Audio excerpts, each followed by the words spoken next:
킬러입니다. 킬러. 상당히 좀 무서운 섬뜩한 단어기도 한데 기사를 보겠습니다. 수능에서 킬러 문항을 뺀다. 네.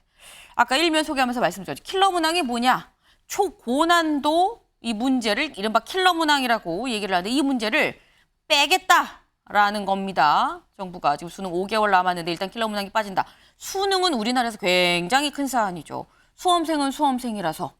네, 수험생의 엄마 아빠는 또 엄마 아빠니까. 할머니 할아버지는 우리 소녀가 보니까 또 그 밑에 이 학생들은 내가 곧 수험생이 되니까 전 국민의 관심사항 수능인데 킬러 문항이 빠진다. 상당히 큰 사안입니다. 근데 킬러 문항이 초고난도 문제라는데 얼마나 어렵길래 뺀다는 거야? 라고 생각을 하실 수 있는데요. 여기 먼저 보겠습니다. 이게 지금 실제 이른바 킬러 문항이라고 얘기되는 그 문제입니다. 제가 한번 읽어볼게요. 윗글을 참고할 때 보기에 대한 반응으로 적절하지 않은 걸 골라라. 그러니까 국어 문제입니다. 국어 문제인데 보기가 가 은행이 어느 해 말에 발표한 자기 자본 및 위험 가중자산은 아래 표와 같다. 가 은행은 OECD 국가의 국세와 회사채만을 자산으로 보유했으며 바젤2 협약의 표준 모형에 따라 BIS 비율을 산출하여 공시하였다. 알아들으시나요? 굉장히 저만 모르는 거 아니겠죠? 네, 이게 지금 문항입니다. 근데 이게 지금 뭐 이런 내용들이 사실 경제 용어들이 막 난무를 하는데 이런 경제 용어들이 나오는 게 국어 문제라는 거. 네, 여기도 살짝 한번 보겠습니다. 1930년대 클라이버는 생쥐부터 코끼리까지 다양한 크기의 동물의 기초 대사량 측정 결과를 분석을 했다. 이게 나오다가 여기 좀 볼까요? 순서쌍의 값에 상용 로고를 취해 새로운 순서쌍을 만들어 그래프에 표시하면 어떤 직선들의 점들이 분포하는 것으로 나타나고 그래프를 봐도 상용 로고가 뭔지 사실 알 수가 없는 이게 사실 지금 킬러 문항이다라는 겁니다. 이게 어려운 문제. 여기 좀 제목을 좀 읽어보겠습니다. 학원들 이런 킬러 문항 마케팅 문제집을 만들어서 월 많게는 100만 원씩 받았다라는 겁니다. 근데 문제집을 만들어서 100만 원씩 받았다는 건 그만큼 원하는 사람이 또 있다는 얘기인 거겠죠. 원하는 사람들은 왜 원하느냐? 수능에 나오니까 수능 고득점을 위해서 또 원한 거라고 밖에 볼 수가 없습니다. 그래서 다음 볼까요? 동아일보. 윤 대통령이 킬러 문항을 6월 모평, 이 모의고사 평가에서 50% 줄이라고 굉장히 좀 구체적으로 지시를 했다고 합니다. 그런데 안 지켜져서 교육부 간부가 경질이 됐다라는 건데 그런데 또 여기 볼까요? 여기 봐주세요. 사임한 평가원장은 또 뭐라고 얘기를 하느냐. 구체적인 지시가 없었다. 6월에 있었던 모의고사는 교육부랑 소통해서 짠 거다. 근데 이 얘기는 이렇게 되면 윤경호 위원님, 이거는 우리는 지시를 받은 적이 없고 교육부랑 얘기했는데 그럼 교육부가 중간에서 지시를 전달 안 한 거 아니냐라는 생각이 들기도 하거든요. 글쎄요. 누군가가 희생양이 되고 누군가 지금 뭐 공개 처형되는 듯한 지금 이런 거잖아요. 네. 근데 궁금한 거 하나 먼저 얘기하자면 네. 이 6월에 나온 모의평가라는 게 너무나 어려웠다라는 기사가 어디 한 줄이나 나왔어요? 대통령이 얘기하기 전에? 그리고 평가원 원장을 저렇게 전격 날려버리기 전에 6월의 모의평가 때문에 수험생들이나 아니면 관련된 이해 당사자들의 지금 의견이 지금 부글부글 끓고 있다. 네. 이런 얘기가 한 번이라도 나왔나. 그러니까 저는 기본적으로 이번 사태는요.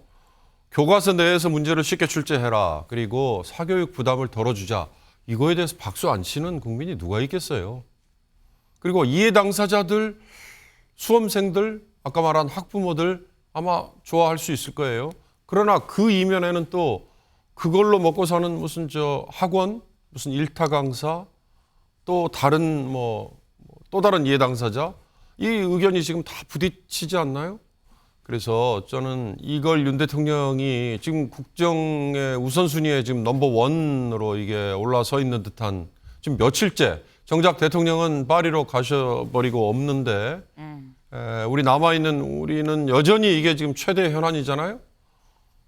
그런데 문제는 이게 수능 5개월 전에 이렇게 완전히 판을 흔들어버리는 이런 게 대통령의 이런 깨알 같은 지시 덕분에 나왔다.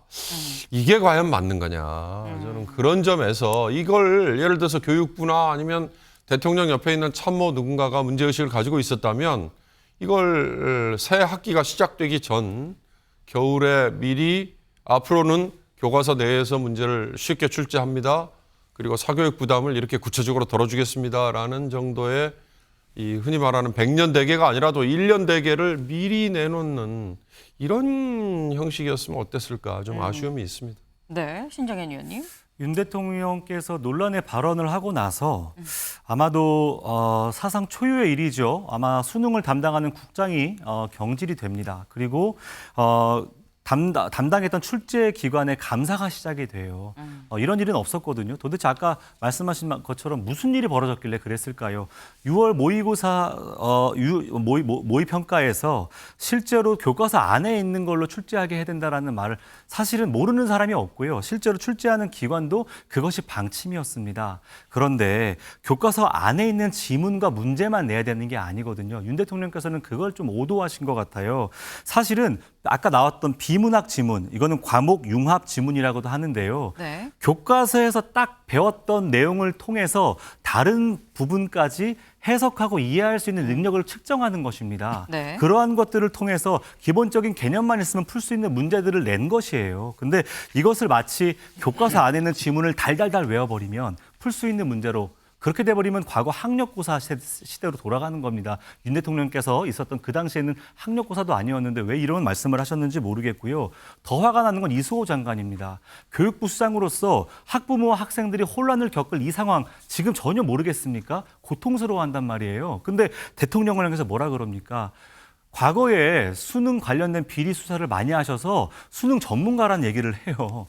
이 말이 얼마나 말입니까? 뭐 진짜 제가 화가 나는 건 바로 이런 겁니다. 그럼 국정농단 조사하고 수사했던 윤석열 대통령께서 국정을 담당하고 있는 이 시점에 왜 지금 대통령 지지율은 30% 내외를 오락가락합니까? 국정의 전문가가 왜 안 되셨습니까? 그런 논리로 이수호 장관이 보호한다라는 것, 전 이것도 문제가 크고요. 핵심은 수능 한 문제가 공정하냐 하지 않느냐가 아니라 이 교육제도가 정말로 공정하게 집행되고 있느냐, 이걸 가지고 교육개혁을 말씀하셔야 됩니다. 조금은 더 크게 보시고 정치하셨으면 좋겠습니다. 네. 일단 사교육비 부담이 방점이었습니다. 근데 사교육비 부담을 덜기 위해서 그래서 지금 이런 뭐 킬러 문항도 배제를 하고 하겠다라고 한 건데 관건은 약간 저희 지금 패널 분들 말씀 중에 나왔었죠. 이 위원님 말씀 중에 변별력이 없으면 오히려 더 우려가 있을 수 있다라는 점. 네. 변별력이 없고 그래서 결국 이게 풍선 효과로 다른 사교육으로 번질 수도 있다는 우려도 나오고 있다는 점을 좀 알아야 되지 않나라는 생각이 좀 듭니다. 네. 오늘 마지막으로 네. 사실 지금 요즘에 물가가 굉장히 많이 올랐습니다. 잠시 뒤에 이제 점심 먹을 시간이 돼 가는데요. 요즘에 냉면 가격이 한 젓가락이 얼마야? 라는 생각이 들 만큼 오싹하게 올랐습니다. 코로나 전보다 30%가 올랐다는 거. 네, 냉면만 오른 게 아니라 김밥도 40%까지 올랐다라고 하는데요. 네, 점심에 김밥 한 줄 하시면서 김밥 아니고 금밥이려니라고 생각하시며 드셔야 하지 않나 싶네요. 오늘도 좋은 하루 보내세요.